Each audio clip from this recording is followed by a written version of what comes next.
नाथ मुझने मति शुद्ध देजो, हइये सदा सेवक भाव રહેજો। છો શબ્દો મારા પણ આપ આવીને કહેજો, રાજી થઈ અક્ષર ભાવ દેજો, રાજી થઈ અક્ષર ભાવ દેજો। શ્રી સ્વામિનારાયણ ભગવાનની જય। સિયાવર રામચંદ્ર ભગવાનની જય।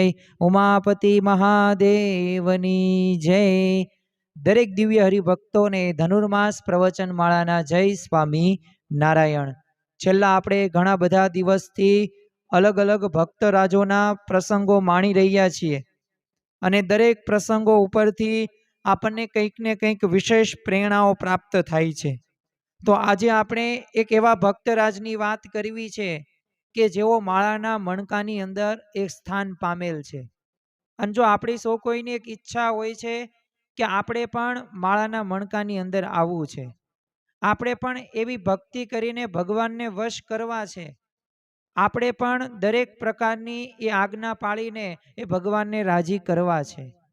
તો આજે આપણે એક એવા ભક્તરાજના પ્રસંગો જોવાના છીએ। તો એ પોતે એક ખરા અર્થની અંદર આજ્ઞાપાલક તો હતા જ તે, પરંતુ એમના જીવન પ્રસંગો ઉપરથી આપણને ખ્યાલ આવશે કે શા માટે પોતે મહિમાની મૂર્તિ હતા।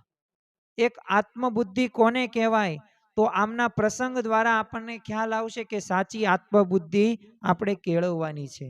સાથે સાથે એક અનન્ય નિષ્ઠાવાળા અને પાછું નિર્માનીપણું આવવું ને અઘરી વાત છે।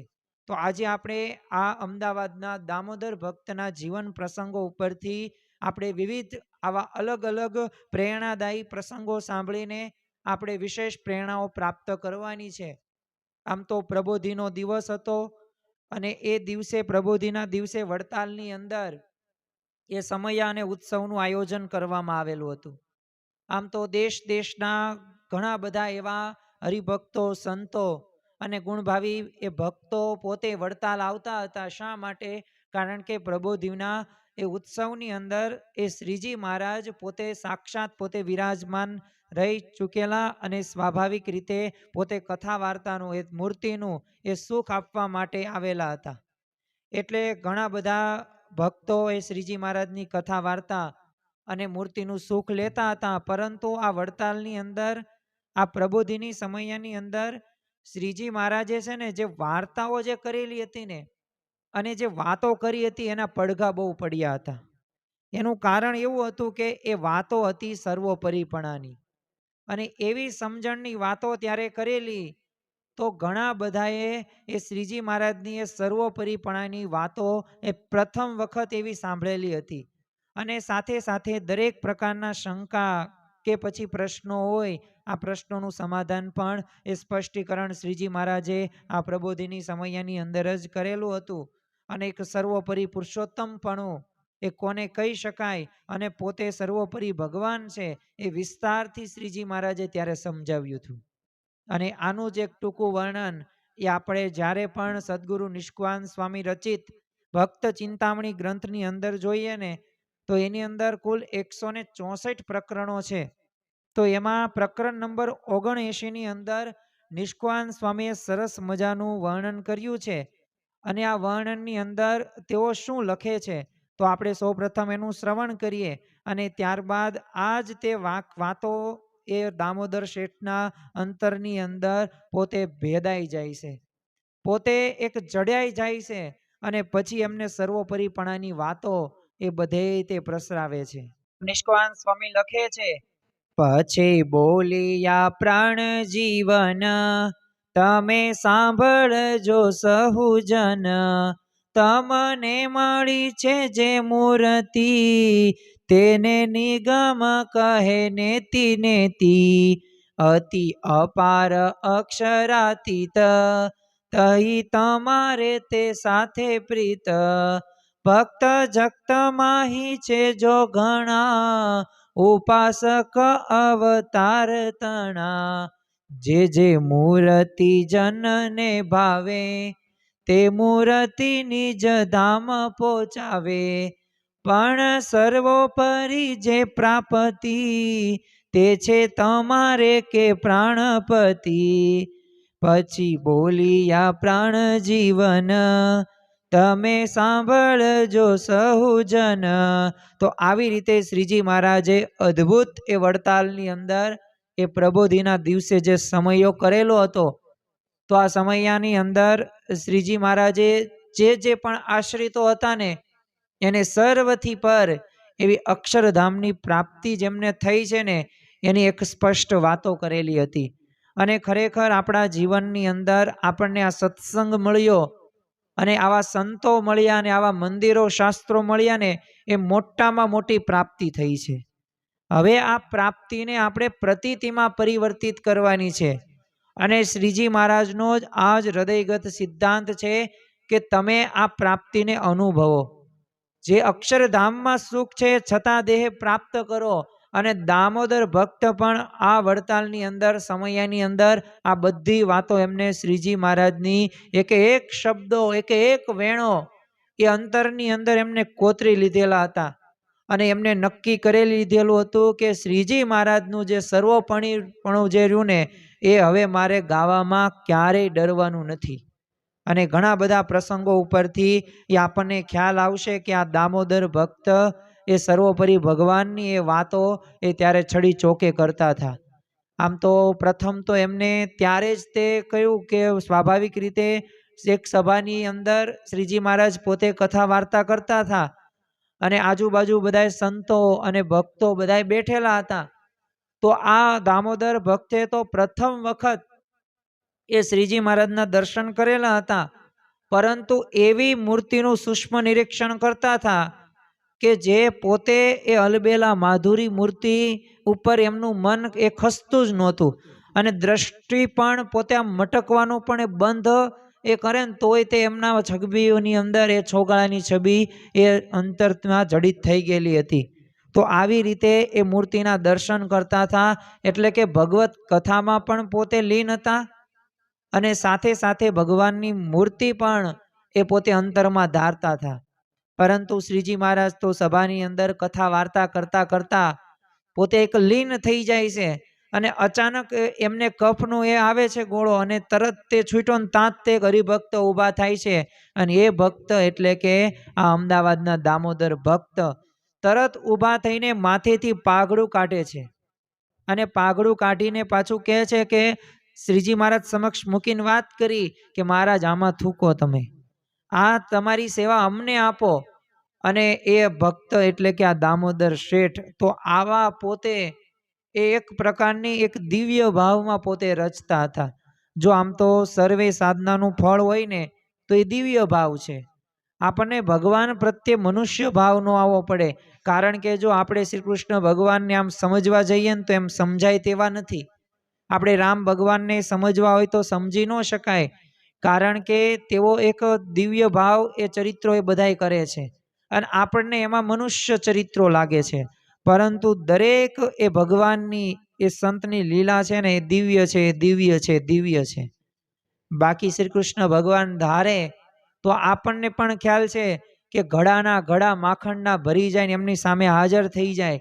પણ છતાં પણ જો એ શ્રી કૃષ્ણ ભગવાન એ પોતે માખણની ચોરી કરતા હતા. એટલે કે એમની લીલા હતી, એ ગોપીઓ પ્રત્યેનો એમનો સ્નેહ પ્રેમ હતો અને એમને સુખ આપવા માગતા હતા. બાકી શ્રી કૃષ્ણ ભગવાન પોતે ધારે તો સુદર્શન ચક્ર દ્વારા એ ગમે તેનો વધ કરી શકે, પણ તમે જો કે પોતે ભાગ્યા હતા. અને એટલે જ એક નામ એમનું રણછોડ રાય પણ પડ્યું છે. તો જો એમની લીલાઓ આપણને લાગે ને એમાં શ્રીજી મહારાજે આવી લીલા કરીને છતાં પણ આ દામોદર ભક્ત હતા ને એ પોતે દિવ્ય ભાવ જ રાખતા હતા. અને ખરેખર દામોદર ભક્તના જીવનની અંદર છે ને એ પોતે મહિમા એટલો બધો વિશેષ રાખતા. આમ તો છે ને કોઈ પણ આપણે કામ કરવું હોય ને તો મહિમા રહ્યો ને પ્રથમ જોઈશે. કારણ કે મહિમા વગર આપણે કોઈ પણ બાબતમાં જોડાતા નથી. એટલે જ તે તમે જો ગુણાતીતાનંદ સ્વામીએ પોતાના પહેલા પ્રકરણની પહેલી વાતમાં તે વાત કરી નાખી કે મહિમા જેવું બીજું કોઈ મોટું સાધન નથી. અને જેને જેને લોકની અંદર પણ જેનો મહિમા સમજાણો છે તો એ પોતે સારી રીતે સેવા કરે છે. અને એટલું જ નહીં, લોકની અંદર પૈસા કમાય છે, ધન કમાય છે, અરે આધ્યાત્મિક માર્ગે પણ એ જ આગળ વધે છે કે જેને ભગવાન અને સંતનો મહિમા સમજાઈ ગયો હોય. અને આ દામોદર ભક્તને પણ આવો જ મહિમા એ શ્રીજી મહારાજનો થઈ ગયેલો. અને શ્રીજી મહારાજના સંબંધમાં તે એવું નહીં સંતો કે ભક્તોનો મહિમા સમજતા. સંતો ભક્તોનો તો મહિમા સમજતા જ હતા, પણ એમના સંબંધ પામેલા કોઈક જળ ચૈતન્ય પદાર્થો હોય કે પશુઓ હોય કે મનુષ્યો હોય, તો બધાયમાં એ હૃદયથી પોતે મહિમા રાખતા હતા. અને જો ગુણાતીતાનંદ સ્વામી પોતાની વાતોની અંદર કીધું છે કે મહિમા જેવું બીજું કોઈ મોટું સાધન નથી. તમે તપ કરો, વ્રત કરો, જપ કરો, દાન કરો, પણ જો મહિમા ન હોય ને તો બધુંય નકામું. અને જેને જેને મહિમાથી કાર્ય કરેલું છે ને ભગવાને એનો સાથ આપેલો છે. અને જો આ રીતે તે દામોદર ભક્તના જીવન પ્રસંગો દ્વારા આપણને મહિમાની મૂર્તિના ખ્યાલ આવે. અને સત્સંગમાં તે પાછું આ એમની એક મોટામાં મોટી આપણે સેવા ગણી શકીએ કે કોઈક એવા ગુણભાવી ભક્ત હોય કે સત્સંગી હોય ને, તો એને એવો વિચાર ક્યારેક આવે કે મારે સત્સંગમાં નથી રહેવું અને મારે આ સત્સંગ મૂકી દેવો. તો જો દામોદર ભક્તને ખબર પડી જાય ને, તો તરત તે ભક્ત પાસે જાય અને મહિમાની વાતો કરી અને સત્સંગમાં જે સર્વોપરી ભગવાનની વાતો કરતા હતા મહારાજની, અને પાછું નિષ્ઠા સભર એવી વાતો બળની કરે ને, તો પછી એમને એક મોટિવેશન તરીકે પણ કાર્ય કરતા. એટલે પાછા બધા સેવાની અંદર પાછા બીજા ભક્ત હોય એ પાછા જોડાઈ જાય અને સત્સંગમાં તે પાછા જોડાઈ જાય. નકર તો પાછો સત્સંગમાંથી પોતે વહી જાય. પણ જો દામોદર ભક્તા મોટામાં મોટી સેવા કરતા, નિષ્ઠા સભર વાતો દ્વારા એ પાછા સત્સંગમાં લાવતા હતા.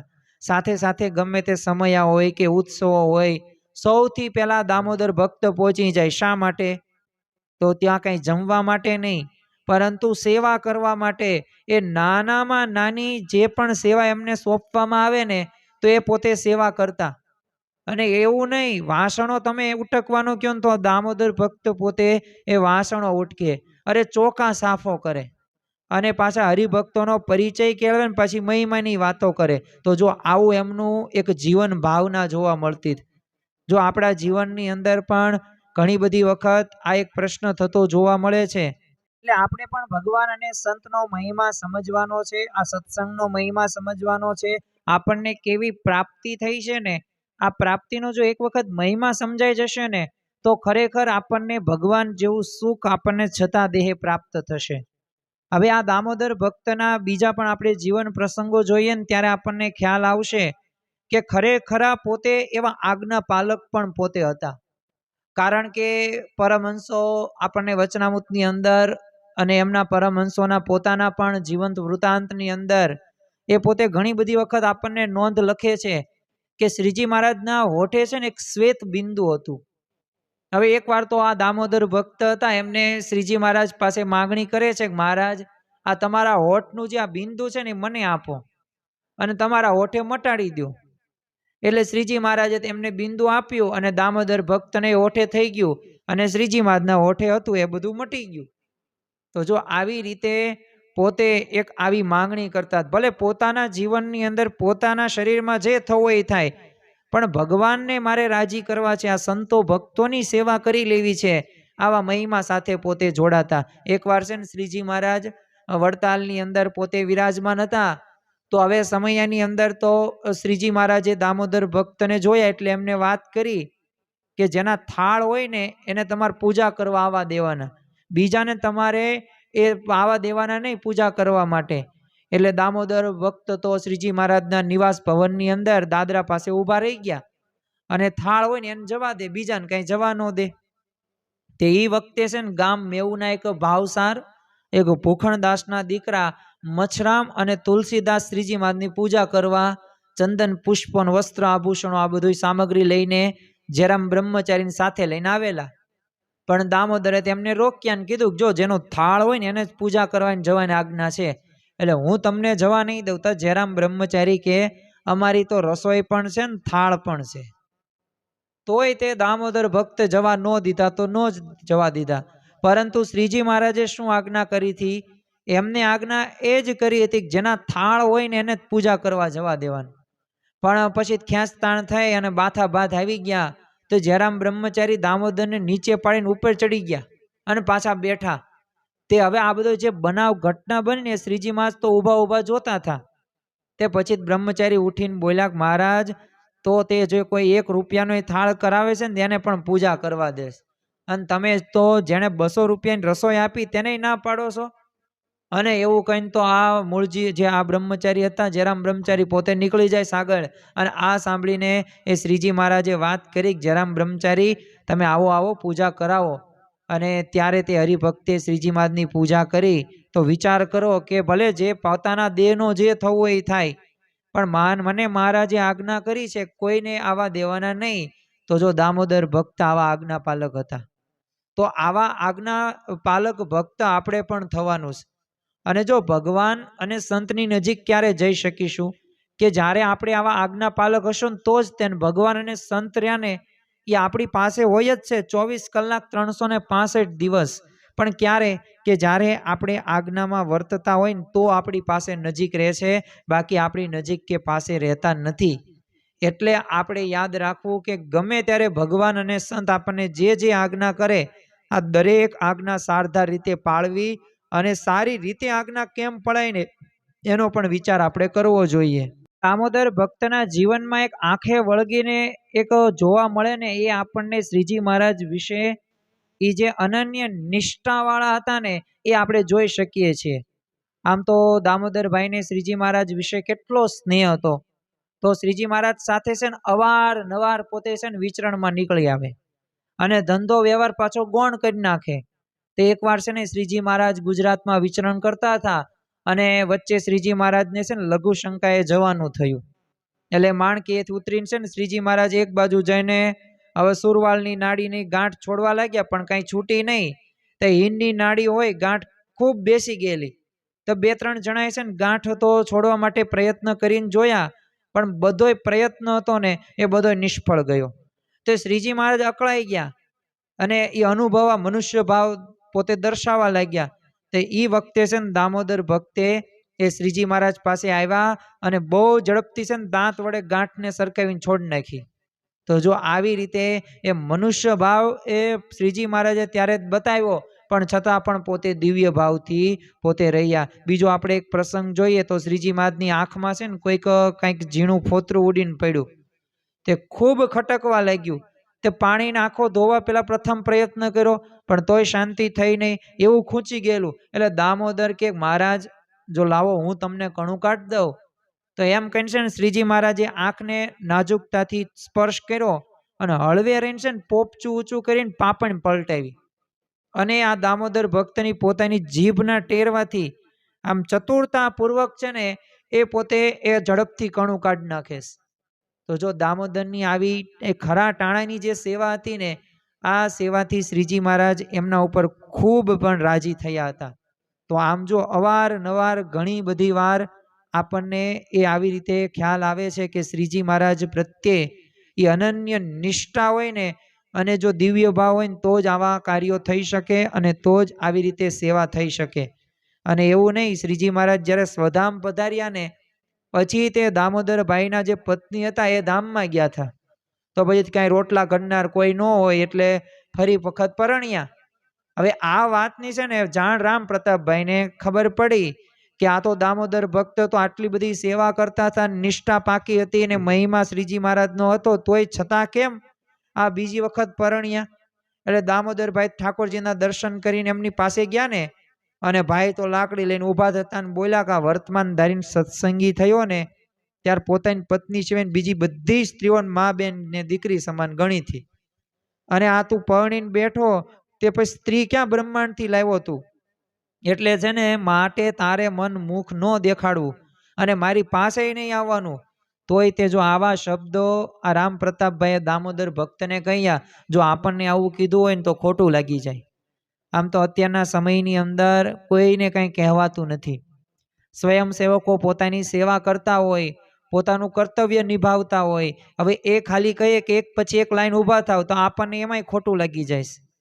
પછી આપણને અમુક વાર આપણી વ્યવસ્થા આપણે મન પ્રમાણે થઈ ન હોય તોય તે આપણને એ અભાવ એનાથી આવી જાય છે. પણ જો આ બધાય ભક્તોના જીવન જ્યારે પ્રસંગો જોઈશું ને ત્યારે આપણને ખ્યાલ આવશે કે કોઈ પણ પ્રકારનું એમનું પોતે ખોટું લાગવાનું તો એમને આવે જ નહીં, પણ સામે પક્ષે દિવ્ય ભાવ રાખતા. હવે આ સાંભળ્યું ને ત્યાં દામોદર ભક્ત તો હસતા હસતા ને પંચાંગ પ્રણામ કરતા હતા. અને પાછું નમ્ર ભાવે ત્યાં જ નીકળી ગયા. પછી તો રામ પ્રતાપભાઈ એમને અવારનવાર ઠપકો આપતા અને પાછા તિરસ્કાર કરતાય, તોય તે દામોદરભાઈને કોઈ પ્રકારનો સત્સંગનો એમને અભાવ ન આવ્યો. હવે આમની જગ્યાએ આપણે હોય ને તો આપણને સત્સંગનો અભાવ આવી જાય, આપણને એ વાત મનાતી નથી. પણ જો આ દામોદર ભક્તના જીવનમાંથી આ નિર્માનીપણું અભાવ લેવો નહીં ને, આ એમની નિષ્ઠા રહીને એ આપણને દર્શાવે છે. અને પછી તો ઠાકોરજીના દર્શન કરવાનો, રામ પ્રતાપભાઈ પાસે દર્શન કરવા જવાનો નિયમ તો પાછો દામોદર ભક્તે રાખેલો જ તે. તો જો આ એક શ્રીજી મહારાજ વિષયક અનન્ય જ્યારે નિષ્ઠાવાળા હોય ને તો જ થઈ શકે. અને એવા નિર્માની ભક્તરાજ હતા. અને એટલે જ તે તમે જો ગઢડા એ મધ્યનું તમે 59મું વચનામૃત વાંચો તો એની અંદર છે ને શ્રીજી મહારાજે એક પરમ કલ્યાણની વાત કરતા છે ને, આ દામોદર ભક્તની જે સ્વરૂપ નિષ્ઠા રહે ને એની દ્રઢતા વખાણી છે. અને શ્રીજી મહારાજે આ વચનામૃતની અંદર વાત કરી છે કે 4 વેદ પુરાણ ઇતિહાસ એ સર્વમાં એ જ વાર્તા છે કે ભગવાન સંત એ જ કલ્યાણકારી છે, જેને પૂર્વજન્મમાં ભગવાનની કે ભગવાનના ભક્તની પ્રાપ્તિ થઈ હશે તથા તેમની સેવા કરી હશે, તેને તો આ જન્મના ભગવાન કે ભગવાનના ભક્તમાંથી હેત મટે નહીં અને નિશ્ચયમાં પણ ડગમગાટ થાય નહીં. તે કોઈકને વચને કરીને ન મટે એમાં શું કહેવું. એને જો તો પોતાનું મન ડગમગાટ કરાવે તો પણ ડગમગાટ થાય નહીં. અને તેની દ્રઢતા છે જેવી ભાલચંદ્ર શેઠની હતી, જેવી દામોદરને છે એવી દ્રઢતા હોય ત્યારે જાણવું છે કે આ પૂર્વજન્મનો ભગવાનનો ભક્ત છે. તો જો ભગવાને પણ વચનામૃતની અંદર આમ તો છે ને બહુ ઓછા એક ભક્તોની વાતો વચનામૃતના આપણને ઉલ્લેખ જોવા મળે છે, પણ જો આ ઉલ્લેખની અંદર ભક્તોની ગાથાની અંદર આવા નિશ્ચયની દ્રઢતાવાળા ભક્તની વાત આ દામોદર ભક્તની વાત કરી છે. અને ખરેખર આ દામોદર ભક્ત હતા ને એ શ્રીજી મહારાજની એ માળાના મણકામાં સ્થાન એટલે પામી ગયા કારણ કે એમને ખરેખરો એ રંગ લાગ્યો હતો કે મારે ભગવાન અને સંતને એ રાજી કરવા જ છે. એ પછી ગમે તેવી પરિસ્થિતિ ન થાય. અને જો સંબંધનો મહિમા હોય ને તો જ આ કાર્ય થઈ શકે. જેને જો સંબંધનો મહિમા ન હોય ને તો એ પાછો આવી રીતે કોઈક ટોકે વઢે કે ખીજાય ને તો એનો પાછો અભાવ અવગુણ લઈને સત્સંગમાં જ પડ્યો પણ જાય છે. સત્સંગમાંથી પડી જવાનું કારણ આ જ છે કે એને સંબંધનો મહિમા એને ખરેખરો રીતે એ પોતે એ પામ્યો નથી. પાછું એવું નહીં કે આ ભક્તો હોય કે રામ પ્રતાપભાઈ હોય કે શ્રીજી મહારાજ ખીજાણે ત્યારે, અરે સંતો ક્યારેક એમને ખીજાય તિરસ્કાર કરે છતાં પણ પોતે એવા નિર્માનીપણે રહેતા હતા. એકવાર છે ને કોઈક પ્રસંગે એક સાધુએ છે ને દામોદરભાઈને ધોલ મારી અને શ્રીજી મહારાજની આ વાતની જાણ થઈ કે આ સાધુ ધોલ મારે તો એને ક્રોધ ઉપર જે તો વિજય પ્રાપ્ત નથી કર્યો, આ ખોટું દેખાય. એટલે કોઈક ભક્તે આવી વાતો કરી શ્રીજી મહારાજને. હવે અભાવની વાતો નહોતી, એક જાણપણાની વાતો હતી કે જેથી શ્રીજી મહારાજ પણ જાણે. આમ તો ભગવાન તો બધું જાણતા જ હતા. એટલે શ્રીજી મહારાજ પાસે આવીને કોઈક ભક્તે વાત કરી એટલે સાધુને બોલાવીને ઠપકો આપ્યો. હવે એ વખતે દામોદર ભક્ત દોડતા દોડતા શ્રીજી મહારાજ પાસે આવે છે અને શ્રીજી મહારાજને નમ્રતાથી શું કહે છે કે મહારાજ, સાધુ તો છે ને મારા પિતા તુલ્ય છે, બાપ હોય એ દીકરાને મારે પણ ખરા, એ તો એમનો હક છે. અને કોઈક ધકે વઢે ટોકે અગર જો મારે તો જ આ જીવ સરખો ચાલે એવો છે, બાકી આ સાધુ વિના અમને કોણ શુદ્ધ કરશે. અને અમારા સાચા હિતેક્ષુ કયો ને તો આ સાધુઓ જ છે. અને અમને તમને જ્યારે તમે ઠપકો દેશો ને તો અમારી ખોટ ખામી કોણ દૂર કરશે. તમે જો અત્યારે અમને સમજાવી દેશો કે આવી રીતે નહીં કરવાનું તો પછી અમને બીજી વખત ટોકશે નહીં અને ખીજાશે પણ નહીં, જેથી અમારે સુધારો નહીં કરી શકીએ. જો આવું આપણે કહી શકીએ? ન કહી શકીએ. આવી આપણામાં સમજણ હોતી જ નથી. આપણે તો અવળી સમજણ હોય છે કે મારી ભૂલ દેખાડી. અને જો શ્રીજી મહારાજે આ દામોદર ભક્તની આ સમજણ આ જોઈને ત્યારે બહુ રાજી થઈ ગયા કે ખરેખર તમે ખરેખરા ભક્ત છો. તમે જે સમજણથી જે જીવન જીવો છો અને જે સમજણ તમારા જીવનમાં છે ને એ બહુ અગત્યની છે. અને એટલે જ કહ્યું શ્રીજી મહારાજે ત્યારે કે દીકરાને ધન્ય છે અને બાપને પણ ધન્ય છે. તો જો આ રીતે એક શ્રીજી મહારાજના જે ઉપાસક સંતના વિષય તે એ આ દામોદર ભાઈને આવી આત્મબુદ્ધિ હતી. તો જો આવી આત્મબુદ્ધિ એ આપણે શીખવાની છે. અને એક વખત આવી આત્મબુદ્ધિ થશે ને તો ખરેખર આપણને એમાંથી એ ઘણા બધા ગુણો પણ પ્રાપ્ત થશે. અને જો આપણને ક્યારે કોઈ પણ વ્યક્તિ કે કોઈ સંત કે હરિભક્ત જ્યારે આપણી ભૂલો દેખાડે ને તો આપણા સારા માટે જ હોય છે. યોગીજી મહારાજ તો કહેતા ને કે ગુરુ મને કોઈક વઢે ટોકે ને તો સારું કહેવાય, કારણ કે એનાથી ગુરુ સુધરાય. તો જો સુધારો ક્યારે થાય, કોઈક આપણી ખામી બતાવે. તમે જુઓ કે કોઈક વિદ્યાર્થી હોય, વિદ્યાર્થીને ક્યારેય ટોકવામાં આવે નહીં, વઢવામાં ન આવે, મારવામાં ન આવે, કોઈ સૂચના દેવામાં ન આવે, તો એ વિદ્યાર્થીના જીવનમાં ક્યારેય તે એ શિક્ષક સુધારો નહીં કરી શકે. પણ જો એને કોઈક ટોકે, વઢે કે ખીજાય કે થોડોક દંડ આપે ને તો એ પાછો એના જીવનમાં સુધારો કરી શકશે. તો એ જ શિક્ષક સાચો છે કે જે આવી રીતે પોતે કોઈ પણ શિક્ષક હોય ને એ શિક્ષક એ વિદ્યાર્થીને સુધારવા માટેના પ્રયત્નો કરતા હોય છે. અને એ રીતે પ્રયત્નો કરવાના જ છે. જો દામોદર ભક્તને શ્રીજી મહારાજની જે આજ્ઞા મળતી ને એમાં ક્યારે એમને શંકા નથી કરી. જો આ લોકની અંદર વિશ્વાસે વહાણ તરે છે અને ટ્રસ્ટની અગત્યનો છે અને વિશ્વાસથી જ સંબંધ પણ ટકે છે, એમ ભગવાન પ્રત્યે પણ એ વિશ્વાસ એ દામોદર ભક્તને એવો જ હતો. એકવાર છે ને કોઈક હરિભક્તે શ્રીજી મહારાજને કીધું, પ્રભુ આ દામોદર મંદિરમાં પડ્યા પાથરા રહેશે ને પણ દીકરા અને દીકરી વરવા લાયક થઈ ગયા, એની ચિંતા નથી કરતા. તે શ્રીજી મહારાજે તપાસ કરાવીને જાણવા મળ્યું કે જ્યારથી દામોદરે છે ને સ્વામિનારાયણની કંઠી બાંધી છે ને ત્યારથી નાતીલાઓ એમને નાત બહાર કર્યા છે. એટલે દીકરા દીકરીનું સગ પણ ક્યાંય થયું નહોતું. હવે દયાળુ શ્રીજી મહારાજ દામોદરને બોલાવ્યા ને બધી વિગતે જાણ કરીને આદેશ દીધો કે હવે જો દીકરો ને દીકરી બહુ મોટા થયા છે અને પરણાવા લાયક થયા છે, એટલે હવે તમે એને પરણાવી દો, વરાવી દો, અમારી આજ્ઞા છે. તે દામોદર તો આનંદિત થઈ ગયા અને ઘર આંગણે માંડવો નાખ્યો. મુક્તાનંદ સ્વામી રચિત એ વિવાહના પદો એમના પત્નીએ શરૂ કર્યા. તે લોકોને ખબર પડી કે ભાઈ બહેન ચોરીમાં બેસવાના અને 4 ફેરા ફરવાના. હવે આ વાત છે ને નાતીલાઓએ બધાએ સાંભળીને ભેગા થયા ને બધાએ કીધું કે આ તો લોક અને શાસ્ત્ર વિરુદ્ધ આ દામોદર આ કરી રહ્યા છે, એટલે હાલો આપણે જલ્દી ભગવાન પાસે જઈએ અને એમને શ્રીજી મહારાજને વાત કરીએ કે આવી રીતે અનર્થ કરે છે. તો 2-5 છે ને બધા જે નાતીલાઓ હતા એ શ્રીજી મહારાજ પાસે આવે છે અને વાત કરી, મહારાજ આ તમારા દામોદરે તો હદ વાળી, તમે કેવી આજ્ઞા કરી છે. તે શ્રીજી મહારાજ કે શું મેં કર્યું? મેં તો એને બંને દીકરા ને દીકરીને પરણાવવાનું કીધું. તે ઓલા કે દીકરો ને દીકરી હારે વરાવે છે. તે સામે શ્રીજી મહારાજ કે એમાં શું, એક તો એમ તો માંડવે ઓછા ખર્ચો આવે, એક માંડવે બંનેનું કામ થઈ જતું હોય. તો ઓલા કે એલા એમ નહીં, ભગવાન બંનેને ભેગા વરાવે છે. તે હવે શ્રીજી મહારાજ કે ભેગા તો આખું જગત વરાવે છે, એક જાન જાય ને બીજા ની આવે, એમાં ખોટું શું? ત્યાં બધા નાતીલાઓ કે મહારાજ તમે સમજ્યા નહીં, દીકરો કઈ દીકરીને વરાવાય, એ તો બેવ ભાઈ બહેન ઠર્યા છે. તે શ્રીજી મારે એવું કર્યું છે કે તે બોલાવો દામોદરને. તે દામોદરને બોલાવે છે ને તે દામોદર તો હાથ જોડીને હાજર રહ્યા.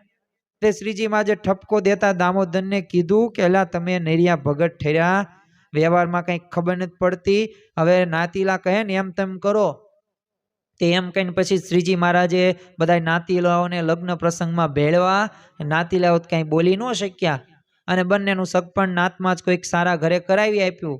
અને શ્રીજી મહારાજના વચનમાં અતૂટ એમને જો એ વર્તતા હતા, એટલે લોક લાજ પણ એમને રાખી નહીં. અને જો મહાત્મા જ્ઞાન યુક્ત નિશ્ચય હોય તો ભગવાન અને સંતને અર્થે શું ન થાય. તો જો એ દામોદર ભક્તે પોતાના જે સંતાનને જ એ દંપતી કરવા માટે થઈ ગયા હતા. વિચાર તો કરો, ભાઈ બહેનના લગ્ન કરવા માટે તૈયાર થઈ ગયા, પણ પછી તો આ નાતીલાઓએ શ્રીજી મહારાજની કૃપાથી એ દામોદરને નાતમાં લીધા અને એમાં પછી કોઈક સારા એવા સુપાત્ર સાથે પણ એ દીકરા અને દીકરી અને દીકરાને પરણાવ્યા.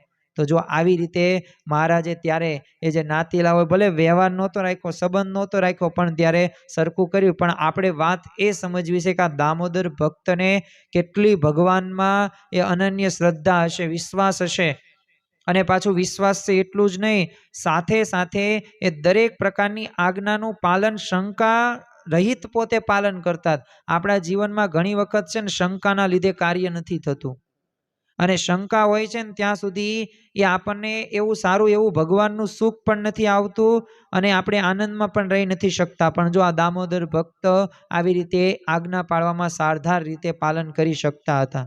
આ દામોદર ભક્તે જ્યારે પણ આ સત્સંગ સ્વીકાર્યો હતો ને કંઠી ધારણ કરી હતી ને, એટલે પોતે શ્રીજી મહારાજનો સમાગમ અને પાછું અનન્ય સેવા ભાવ એક ભક્ત થતા. કારણ કે એમને એક સાંસારિક કે જે પદાર્થો હોય ને એમાં એમણે આસક્તિનો ત્યાગ કરેલો હતો અને તેઓ પોતાનો અમૂલ્ય એવો સમય હોય ને બસ શ્રીજી મહારાજની સેવામાં જ વિતાવવાનો. દામોદરભાઈનો વ્યવહાર તો આમ માંડ માંડ ચાલતો, એટલે અતિ દયાળુ આમ સ્વભાવને વશ છે ને શ્રીજી મહારાજ ઘણી વખત છે ને પોતાના અંગ ઉપર ધારણ કરેલું બધું કિંમતી ઘરેણું હોય ને કોઈ ન જાણે ને એ રીતે આ દામોદરભાઈને આપી દેતા. જો આ એમનું મનુષ્ય ચરિત્ર હતું. બાકી શ્રીજી મહારાજ ધારે ને તો આપણે એવાય પ્રસંગો જોયા છે કે આમ જમીન કીધું હોય ને જે જગ્યાએ તો ત્યાંથી એ સોનું નીકળે, ચરુ નીકળે. અરે એટલું જ નહીં, પણ ગુણાતીતાનંદ સ્વામીને તે જ્યારે જુનાગઢમાં મંદિર બનાવવાનું હતું ત્યારે પાણી કોઈ જગ્યાએ મળે નહીં. આમ તો કોઈ તે તૈયાર થાય જ નહીં ત્યાં મંદિર અને ત્યાં મહંત થવા માટે, પણ ગુણાતીતાનંદ સ્વામીએ એમની આજ્ઞાથી શ્રીજી મહારાજની આજ્ઞાથી રહ્યા. પછી શ્રીજી મહારાજે એમને એ મંદિરની એ જગ્યા દેખાડી ઓલપાઈન સાઈડ. હવે ત્યાં પથરાને એવું જ હતું, ભોજ હતી, પણ ત્યાંથી પછી પાણી નીકળ્યું. તો જો શ્રીજી મહારાજ ધારે તો બધું કરી શકે, પણ છતાં જો આવું મનુષ્ય ચરિત્ર કરતા. એક વખત શ્રીજી મહારાજ પ્રબોધિનો સમયો હતા એટલે વડતાલમાં જતા હતા. તો બધા સાથે સંતો અને પાર્ષદો બધો મોટો સંઘ હતો. તો સાથે સાથે આ દામોદર ભક્ત હતા. તે ભાલ પ્રદેશમાં તો નાની બોરું નામનું ગામ આવ્યું એટલે રાતવાસો ત્યાં કર્યો સંઘે અને શ્રીજી મહારાજ દામોદર ભક્તે. એટલે સવારે બધા છે ને તળાવમાં સ્નાન કરવા ગયા અને શ્રીજી મહારાજને એ ખોબે ખોબે જળ ઉછાળીને બધા ભક્તોને સુખ આપ્યું. તો એ વખતે છે ને તળાવને કાંઠે એ સફેદ વસ્ત્રોમાં ગણ્યા ગણાય નહીં ને એટલા લોકોનો મહેરામણ ઉમટ્યો. તો બધાને થયું કે આપણા સામાન ઝાડ નીચે છે, જેમ છે તેમ પડ્યો છે ને ત્યાં લોકો ઉપાડી જશે. તે દામોદર ભક્તે શ્રીજી મહારાજને કીધું કે હું જઈને સામાન સાચું. તે શ્રીજી મહારાજ કે આ બધા માણસો નથી, બધા દેવતાઓનો અવતાર છે, કોઈ અટશે નહીં, બધા દર્શન કરવા માટે આવ્યા છે, એટલે તમે બહુ ચિંતા ન કરતા. અને દામોદર ભક્તે ધારી ધારીને જોવા લાગ્યા ને તો એ બે હાથ જોડીને એ શ્રીજી મહારાજની સ્તુતિ કરતા હતા અને પુષ્પો પણ વધાવતા હતા. અને પછી આકાશ માર્ગની અંદર અંતર્ધાન એ થાય છે. અને આ દ્રશ્ય એક દામોદર ભક્તે નહીં, સંઘે અને સંતોએ એ બધાએ આ દ્રશ્ય નિહાળ્યું હતું. અને પછી તો શ્રીજી મહારાજ એ તળાવમાંથી બહાર આવ્યા અને વસ્ત્ર પરિધાન કર્યા અને સભા કરી. અને પછી શ્રીજી મહારાજે સર્વોપરી ભગવાનની એમની વાતો કરી. અને પૂર્વ જન્મના દામોદર ભક્તે તો અઘરો પ્રશ્ન એક પૂછ્યો ત્યારે કે આ સર્વોપરી આ સામર્થ્ય આ બધું ક્યાંથી? ત્યારે કહ્યું કે અમે હજે કોઈ દિવસ અહીંયા આવ્યા જ નથી.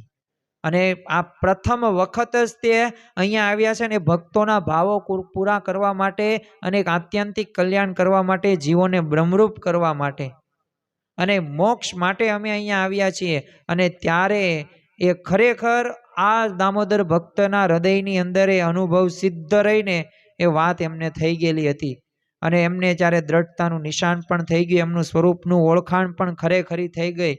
અને પછી તો પોતે એ શ્રીજી મહારાજને પ્રાર્થના કરતા વાત કરી કે આપે કરુણા કરીને આપનું યથાર્થ સ્વરૂપ અમને ઓળખાયું તો અમે બીજાને ઓળખાવી શકીએ ને એવી કૃપા કરજો. અને શ્રીજી મહારાજે કરેલી આ પરભાવની વાતો સંઘની અંદર ઘણા બધા નવીન તો લાગેલી હતી, કેટલાકને ગળે ઉતરી ગઈ ને કેટલાકને સંશયમાં મુકતી ગઈ. અને પછી તો સંઘ વડતાલ પહોંચ્યો અને ત્યાં દામોદર ભક્તે ઘણાને શ્રીજી મહારાજની એ સ્વરૂપની બધી યથાર્થ ઓળખાણ કરાવેલી. અને એ રીતે એ ગમે ત્યારે ગમે તે ભક્ત હોય એમને આ મહિમાની વાતો કરે, શ્રીજી મહારાજની સર્વોપરીપણાની વાતો કરે, નિયમ ધર્મની વાતો કરે, સાચું શું કામ કરવાનું છે, આપણા મનુષ્ય દેહનું સાચો લક્ષ્ય શું છે, આ બધી વાતો કરતા જાય. અને સત્સંગમાંથી એ વધુમાં વધુ ભક્તો પછી જોડાય પણ ખરી. એટલી નિષ્ઠા આ દામોદર ભક્તના જીવનની અંદર વણાયેલી જોવા મળતી. અમદાવાદની અંદર એક નથુ ભટ્ટ નામના છે ને એક પોતે વિદ્વાન એક ભક્ત રહેતા, પણ ગુણભાવી હતા. પોતે સ્વામિનારાયણના સત્સંગી નહોતા, પરંતુ સ્વામિનારાયણના સત્સંગી થયા ને એટલે પોતે તો આમ હવેલીમાં કથા કરતા અને આમ તિલક ચાંદલોય ભપકા બંધ રાખે એટલે ઘણા બધાને છે ને અણગમો રહે અને ઈર્ષા પણ થોડીક થાય. અને બધાએ નક્કી કરેલું કે આ નથુ ભટ્ટ છે ને સ્વામિનારાયણ ધર્મનો ત્યાગ કરે અને સેવા પૂજાના બધા કંઠી તિલક ચાંદલો મૂકી દે ને તો જ કથા અમે સાંભળીએ ને તો જ સંબંધ રાખવો છે, નકર સંબંધ રાખવો નથી. જો ઘણી બધી વખત આપણે આ સત્સંગ સ્વીકાર્યો છે ને તો આ સત્સંગ એક ધર્મ નિયમનો સત્સંગ છે. આમાં એવા અણિશુદ્ધ વર્તનની જરૂર પડવાની છે. તો આવા અમુક નિયમ ધર્મો કોઈકને ગમશે પણ નહીં, કોઈકને ગમે પણ છે. તો આપણે તો ભગવાન અને સંતને ગમતું કરવાનું છે. આપણને જે પ્રાપ્તિ થઈ છે ને એ પ્રાપ્તિને જો ખરેખરી રીતે માણવી હશે ને તો નિયમ ધર્મ રીતે આપણે જીવન જીવવું જ પડશે. એટલે આ વાત છે ને નથુ ભટ્ટને એ વાત ડાહ્યા એક વ્યક્તિએ વાત કરેલી અને એ વખતે આ નથુ ભટ્ટે કીધું કે જો મેં મારા જીવના કલ્યાણ માટે આ સ્વામિનારાયણનો આશ્રય કર્યો છે અને કથા તો મારી જીવિકા માટે કરું છું અને તમે ના કહેશો તો આજથી કથા બંધ. તે એમ છે ને પોતે દ્રઢપણે પોતે સત્સંગને જ વળગી જ રહ્યા પણ જો આશરો એમને મૂક્યો નહીં. જો આશરો ને અગત્યનો છે.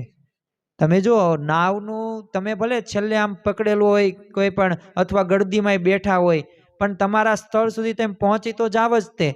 હવે તમારા ગમે તે જગ્યાએથી અમદાવાદથી રાજકોટ જવું હોય અને ગળદી હોય આખા બસની અંદર બધા ભરેલા હોય પેસેન્જરો વ્યક્તિઓ, થોડીક જગ્યા હોય ઊભું રહેવા માટેનું, એ ઊભું રહી તમે સરખી રીતે ન રહી શકો પણ જો એમાં બેસી જાવ ને તો એ તમે અમદાવાદથી રાજકોટ જઈ શકો, અન્યથા તમે અમદાવાદથી રાજકોટ જઈ શકો નહીં. તો એમ આશરો ને અગત્યનો છે અને આશરો મહત્વનો છે.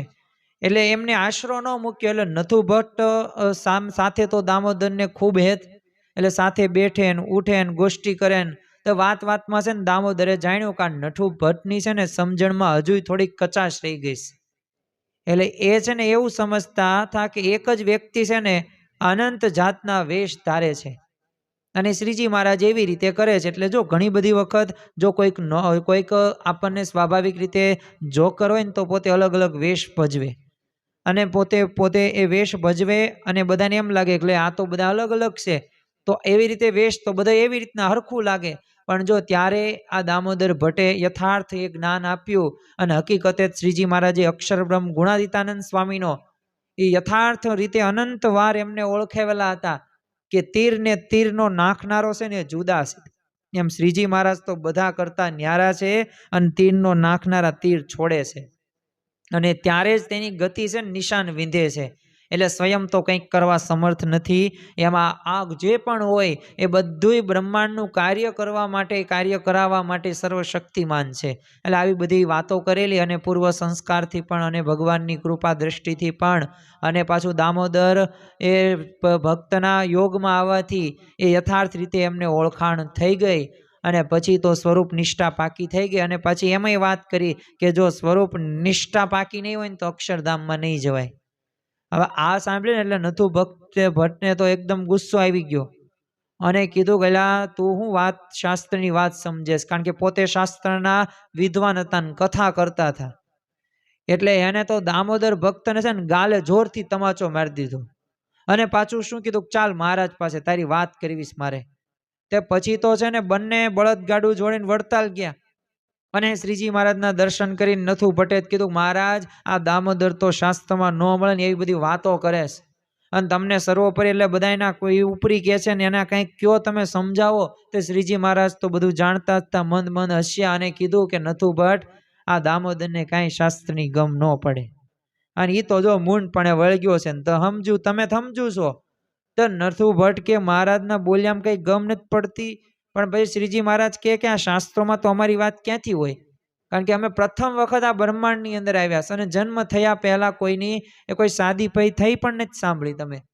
પછી શ્રીજી મહારાજે તો આ વાક્યને નથુ ભટ્ટને વિચાર કરતા મૂક્યા અને શ્રીજી મહારાજે એ જ વખતે જે એમનું સમાધિ પ્રકરણ હતું જે એમને નીલકંઠ વર્ણીમાં ત્યારે 1.5-2 વર્ષ આ લોજની અંદર આજુબાજુની અંદર કરેલું અને એ સમાધિ આ નથુ ભટ્ટને કરાવે છે અને જુદા જુદા લોક અને એ બધું જોયું અને પ્રકૃતિ પુરુષ સુધી એમાં જોયું અને પછી એમાં એકમાત્ર માયાથી પર અક્ષરધામ જોયું અને સૌથી પર એ દિવ્ય તેજોમય અક્ષરધામના દર્શન કર્યા અને પછી તો આ નથુ ભટ્ટ કૃતકૃત્ય પણ થઈ જાય છે અને પછી બધાય મુક્ત મંડળો હતા, સંતો હતા, ભક્તો હતા, ઊંચા આસન એક શ્રીજી મહારાજ પોતે વિરાજમાન હતા અને એમની સેવામાં અક્ષરબ્રહ્મ ગુણાતીતાનંદ સ્વામીને જોયા. એટલે આ રીતે એમને સમાધિની અંદર, જો આ સમાધિ એ સામાન્ય વાત નથી. એ તમે જો યમ નિયમ આસન ધ્યાન ધારણા અને પછી સમાધિ 8મું અષ્ટાંગ યોગનું પછી સિદ્ધ થાય. અને આ એમને પ્રતીતિ થઈ ગઈ. તો જો પછી સમાધિમાંથી તો બહાર આવ્યા અને ગદગદ થઈ ગયા, પણ પ્રથમ એમને કામ શું કર્યું? તો પ્રથમ તો એ દામોદર ભક્તની માફી માગીને 2 દંડવટ કર્યા ને પછી ભેટ્યા. અને એ શ્રીજી મહારાજની જે યથાર્થ સ્વરૂપ પોતે એ નિરખતા હતા ને, એટલે દિવ્ય ચક્ષુ પણ એમને પ્રાપ્ત થઈ ગયા.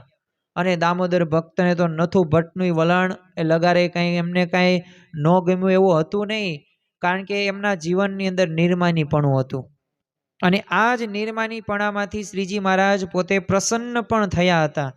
તો જો આવી રીતે આવા તો ઘણા બધા પ્રસંગો છે, પણ ખરેખર આ દામોદર ભક્તના જીવનની અંદર આ બધાય પ્રસંગો ઉપરથી આપણને વિવિધ એક પ્રેરણાદાયી વાતો ખ્યાલ આવે છે. પ્રથમ તો મહિમા, કેવો સંતો ભક્તો અને ભગવાનનો મહિમા એમને દ્રઢ કરીને રાખ્યો હતો. તો આવો મહિમા આપણે પણ રાખવાનો છે, અને ભગવાનના સંબંધે કરીને તો ગમે તે વસ્તુ કે પદાર્થ કે જે જડ ન આવે ચૈતન્ય, આ બધાયનો મહિમા રાખવો. બીજું કે ભગવાન અને સંતની છે ને નાનામાં નાની આજ્ઞા હોય ને એ સેવા પણ આપણે કરવી. કારણ કે ખરેખર આજ્ઞા પાલક બનીશું ને તો જ આપણે એ સુખેથી એ ભગવાનનું ભજન કરી શકીશું, ભગવાન જેવો આનંદ આવશે. અને એવી આપણે આત્મબુદ્ધિ રાખીએ, કારણ કે આત્મબુદ્ધિથી ભગવાન પ્રસન્ન થાય છે. અને સાચે જ દિવ્ય ભાવ લાવવાથી ભગવાન અને સંતમાં એ આપણને સુખનો અનુભવ પણ થઈ શકાય છે. અને મહત્વની ને અગત્યની વાત, એ અનન્ય નિષ્ઠાવાળા, એ નિષ્ઠા રહીને અગત્યની છે. અને નિર્માનીપણે આપણે ભગવાનની ભક્તિ એ કરવાની પણ છે. તો આજના દિવસે આપણે મહારાજ સ્વામીના ચરણોમાં પ્રાર્થના કરીએ કે આ દામોદર ભક્તના જીવનની અંદર જે આ નિર્માનીપણાની જે મહિમાની જે મૂર્તિ હતા, પોતે એક આત્મબુદ્ધિ સાથે દિવ્ય ભાવ સાથે જોડાયેલા હતા, ખરા સાચા આજ્ઞાપાલક હતા, અને નિષ્ઠાની વાતો પ્રવર્તન કરતા હતા. ગમે તેવી કપરી હશે, ગમે તેવા પ્રસંગો બને, પણ તેમાં સ્થિર મન રાખી શકતા હતા. ગુસ્સો ક્યારે એમને રાખ્યો નથી. તો આ એમના જીવન પ્રસંગો દ્વારા આપણને ખ્યાલ આવે, તો આપણા જીવનમાં પણ આવા પ્રસંગો આવે. એ જ આજના દિવસે મહારાજ સ્વામીના ચરણોમાં પ્રાર્થના. શ્રી સ્વામિનારાયણ ભગવાનની જય.